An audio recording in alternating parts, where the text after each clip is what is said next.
ಆದ್ಮೇಲೆ 7.5 ವರ್ಷದಲ್ಲಿ ಯಾವುದೇ ಜಾತಿ ಗಲಭೆ, ಯಾವುದೇ ಜಾತಿ ರಾಜಕಾರಣ, ಯಾವುದೇ ರೀತಿಯಾದಂತಹ ಪೊಲೀಸ್ ಸ್ಟೇಷನ್ ಒತ್ತಡ, ಒತ್ತಾಯ, ಈ ಜಾತಿ ನೆಲೆಸೋದು ಆ ಜಾತಿ ನಿಲ್ಲಿಸೋದು ಯಾವುದಕ್ಕೂ ಆಸ್ಪದ ಕೊಟ್ಟಿದೆ.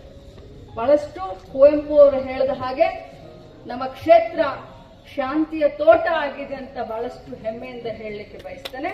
ಎಲ್ಲರೂ ಇದೇ ರೀತಿ ಕೂಡಿ ಹೋಗೋಣ, ಕೂಡಿ ಬಾಳೋಣ. ಜೀವನ, ನಾನು ಇವತ್ತು ಏನಾದ್ರೂ ಆಕ್ಸಿಡೆಂಟ್ ಆಯ್ತು ನನಗೆ, ಇವತ್ತಿಗೆ 1 ವರ್ಷದ ಹಿಂದೆ, ಇವತ್ತು ರಾತ್ರಿ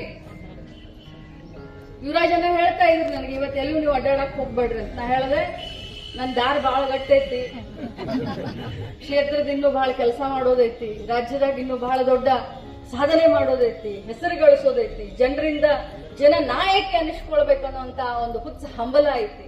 ಸಿದ್ದರಾಮಯ್ಯ ಸಾಹೇಬರಿಗೆ ಇವತ್ತು ಜನಪ್ರಿಯ ನಾಯಕರು ಅಂತ ಹೆಮ್ಮೆಯಿಂದ ಹೇಳ್ತೀವಿ, ಯಡಿಯೂರಪ್ಪ ಸಾಹೇಬರಿಗೆ ಜನಪ್ರಿಯ ನಾಯಕರು ಅಂತ ಹೆಮ್ಮೆಯಿಂದ ಹೇಳ್ತೀವಿ. ಹಂಗ ಮಹಿಳೆಯರಲ್ಲಿ ಜನಪ್ರಿಯ ನಾಯಕಿ ಅಂತ ಹೇಳಿಸ್ಕೊಳ್ಬೇಕನ್ನೋಂತ ಒಂದು ಹುಚ್ಚ ಐತಿ. ಬಹುಶಃ 1 ವರ್ಷದಿಂದ ಏನಾದ್ರೂ ಹೆಚ್ಚು ಕಡಿಮೆ ಆಗಿದ್ರೆ ಇವತ್ತು 1 ವರ್ಷ ಜಯಂತಿ ನೀವೆಲ್ಲರೂ ಮಾಡ್ತಿದ್ರಿ.